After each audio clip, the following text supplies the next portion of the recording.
Assalamualaikum warahmatullahi wabarakatuh. Bersama saya sekali lagi Cikgu Khairil. Dan hari ini saya akan berkongsi tips menjawab dan tips peperiksaan bagi tajuk set tingkatan 4. Terdapat 3 jenis simbol yang kamu wajib dan perlu tahu dalam tajuk ini. Simbol yang pertama adalah simbol berbentuk N yang membawa maksud persilangan ataupun bahasa mudahnya sama. Simbol kedua ialah simbol U yang membawa maksud kesatuan atau gabungan. Dan simbol yang ketiga adalah simbol prime ataupun koma di atas, bermaksud pelengkap ataupun selain. Mari kita mulakan soalan dengan soalan rutin. Diberi rajah dan soalannya kurungan M persilangan dengan N, iaitu M, N, N, tutup kurungan, kesatuan L, bergabung dengan L. Langkah pertama untuk menjawab soalan ini ialah dengan membuat label. Kita label setiap kawasan yang terdapat dalam rajah dengan nombor-nombor. Sebagai contoh, 1, 2, 3, 4 dan 5. Langkah yang kedua, kita senaraikan nombor di bawah soalan. Saya sediakan ruang jawapan. Sekarang mari kita lihat. M, kotak yang saya warnakan dengan warna merah di sebelah tu. Apakah nombor-nombor yang terlibat dalam kotak M? Ya, nombor yang terlibat ialah 2, 3, 4. Kita senaraikan nombor 2, 3, 4 di bawah M. Kemudian kita lihat apa pula nombor-nombor dalam N. Dalam set N, kotak N, nombor yang terdapat dalam kotak N ialah 4 dan 5. Kita letakkan di bawah N. Dan yang terakhir, nombor-nombor di bawah L. Dan dalam gambar rajah tersebut, nombor yang terdapat di bawah L ialah 1 dan 2. Macam soalan matematik biasa, kita akan selesaikan yang di dalam kurungan terlebih dahulu. Di dalam kurungan 2, 3, 4 bersilang dengan 4, 5. Bermaksud di antara 2, 3, 4 dan 4, 5, nombor yang sama ialah nombor 4. Sebab itu saya guna perkataan sama bagi simbol N. U kesatuan dengan 1, 2, iaitu nombor yang belum digunakan. Kesatuan bermaksud gabung. Kesatuan bermaksud gabung. Bermaksud saya akan ambil 4, saya gabungkan dengan 1, 2. Maka jawapan akhir saya ialah 4, 1, 2. Tapi ingat, dalam soalan set, kita perlu lorek untuk dapat markah. Maka kita lorek jawapan 4, kita lorek kawasan 1 dan 2, dan kita akan dapat 2 markah di dalam SPM. Soalan rutin yang kedua. Kurungan L, kesatuan M, tutup kurungan, prime, pelengkap. Yang pertama macam tadi, kita akan label 1, 2, 3, 4 dan 5. Kemudian kita akan senaraikan nombor di bawah huruf-huruf yang terdapat pada soalan. Saya buka kurungan, saya sediakan ruang jawapan. Apakah nilai bagi kotak L? Kotak L ialah 1 dan 2. Apakah nilai dalam kotak M? Iaitu 2, 3, 4. Okey, saya selesaikan dalam kurungan terlebih dahulu. U bermaksud kesatuan atau gabung. Maka saya ambil nilai di sebelah kiri, iaitu 1 dan 2. Saya gabungkan nilai-nilai di sebelah kanan, iaitu 2, 3, 4. Adakah menjadi kesalahan bagi saya untuk mengulang soalan nombor 2 sebanyak 2 kali? Tiada masalah. Okey, tiada sebarang markah untuk jalan kira bagi tajuk ini. Sekarang, kurungan 1, 2, 2, 3, 4 tutup kurungan prime. Maksudnya ialah 1, 2, 2, 3, 4 selain daripada nombor itu. Dan kalau kita lihat dalam rajah di sini, label-label yang saya label ni, 1, 2, 3, 4 telah diambil. Maka selain daripadanya ialah nombor 5. Maka langkah yang terakhir, lorek kawasan nombor 5 dan kamu akan dapat 2 markah. Mari kita lihat kaedah alternatif bagi menjawab soalan ini. Bagi soalan yang mempunyai prime ataupun pelengkap yang berada di luar kurungan seperti ini, selain daripada kita terus senarai, kita juga boleh bermula dengan mengubah soalan. Okey, kaedah ini hanya terpakai apabila prime ataupun pelengkap berada di luar kurungan. Maka kita tarik prime itu masuk ke dalam kepada L dan juga kepada M, dan kita ubah simbol di tengah daripada U berubah menjadi N. Sekarang soalan kita yang baru ialah L prime ataupun pelengkap L bersilang dengan M prime ataupun pelengkap M. Jadi sekarang kita akan senaraikan nombor. Ini kotak L. L prime bermaksud nombor-nombor di luar ataupun selain daripada L. Jika L 1, 2, maka L prime bermaksud 3, 4, 5, iaitu di luar kotak L. Begitu juga M prime. Kotak merah itu menunjukkan M.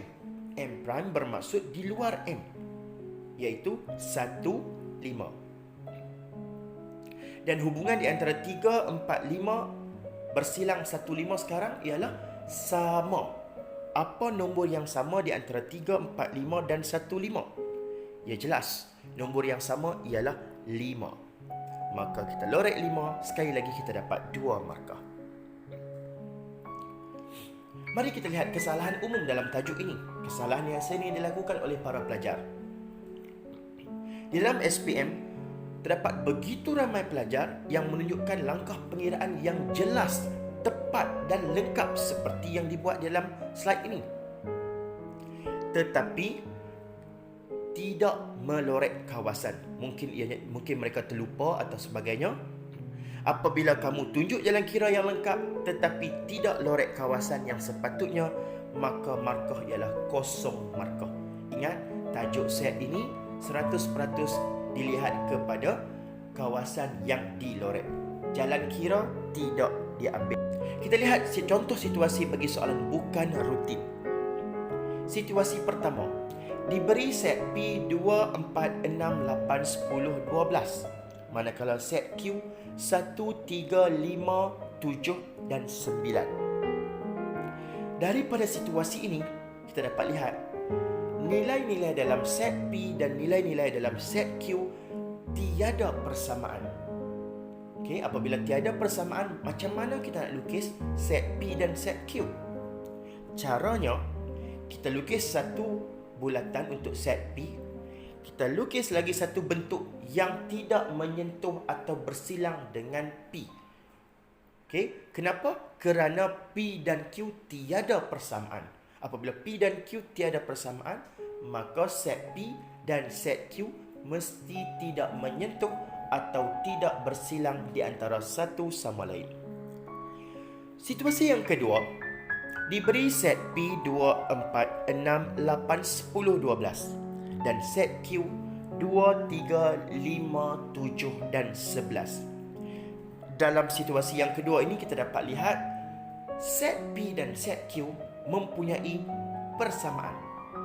Dan dalam kes ini hanya satu persamaan. Jadi macam mana kita nak lukis untuk set P dan set Q? Kita lukis satu set P dan set Q mesti bersilang dengan P. Persilangan di sini hanya berlaku sekiranya ada persamaan di antara kedua-dua set. Walaupun satu persamaan sudah cukup, sudah memadai untuk P dan Q memiliki persilangan. Dan situasi yang terakhir, diberi set P 3, 6, 9, 12, 15, 18 dan set Q 6, 12, 18. Daripada pemerhatian kita dapat lihat semua unsur dalam set Q terdapat di dalam set P. Tetapi tidak sebaliknya. Hanya semua Q berada dalam P. Jadi cara melukisnya, kita akan lukis P dulu yang besar. manakala Q yang semuanya ada dalam P berada di dalam P.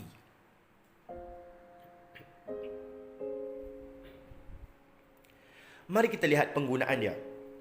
Diberi set K nombor kuasa 2 sempurna dan set L 9, 16, 25. Lengkapkan gambar rajah Venn di ruang jawapan untuk menunjukkan hubungan antara set K dan set L. Di sini telah diberi satu kotak segi empat yang merujuk kepada set K. Sekarang kita perlu lukis lagi satu set untuk set L.